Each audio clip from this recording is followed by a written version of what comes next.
Hello everyone, today we are going to learn basic Ansys Spaceclaim tutorial how to make a sphere.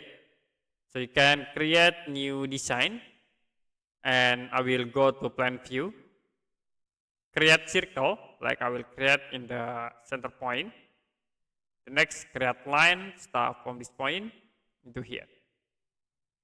After it, you can use the pull tools to create sphere from this object. Click here, pull, and then choose the revolve option.